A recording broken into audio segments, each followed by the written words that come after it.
இன்னைக்கு AI technology வச்சு ம். ஃபுல் படம் பண்ண முடியும். ம். அது எந்த அளவுக்கு ஒர்க் அவுட் ஆகுங்கிறது டவுட்டு தான். ம். ஏன்னா, நீங்க ஒரு ஒரு ஹீரோ. ம். அவர் வந்து ஏஐ வச்சு நீங்க கிரியேட் பண்ணி ம். படம் பண்றீங்க. ஆனா நான் பார்க்கும்போது, ம். எனக்கு அந்த ஹீரோவ பார்க்க மாட்டேன். ம். எனக்கு வராது.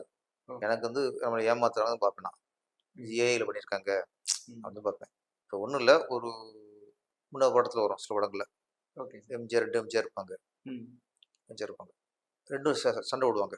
ஆமா சார். சண்டை லாஸ்ட்டா ஒரு எம்ஜிஆர் வந்து ஒருத்தர் மாஸ்க்க பிப்பாரு. ம். பிச்சை இன்னும் வில்லனா இருப்பான்.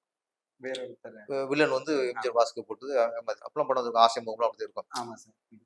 அப்ப 2வது படம் பார்க்கும்போது, ம். இன்னொரு எம்ஜிஆர் கேரக்டர் வருதுல்ல, நான் ம். ஃபர்ஸ்ட் எம்ஜிஆர் பார்க்க மாட்டோம். எம்ஜிஆர் தான் வருது. ம். எம்ஜிஆர் தான் வருது. எம்ஜிஆர் நடிச்சிருப்பாரு.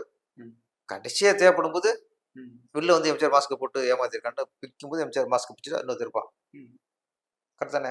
கரெக்ட்டு தான். ஆனா, அந்த மாஸ்க் பிக்கிற வரைக்கும் முன்னாடி சண்டை போட்டது எம்ஜிஆர் தானே? ஆமா. அதுக்கு முன்னாடி 10, 15 சீன் வந்தது எம்ஜிஆர் தானே? எம்ஜிஆர். ஆனா ஆனா நான் 2வது செகண்ட் படம் பார்க்கும்போது, ம். அவன் வந்து எம்ஜிஆர் பார்க்க மாட்டான். ம். "அரேய் ஆனந்தன்டா, ம். எம்ஜிஆர் மாஸ்க் போட்டு வர்றார்றா." ம்.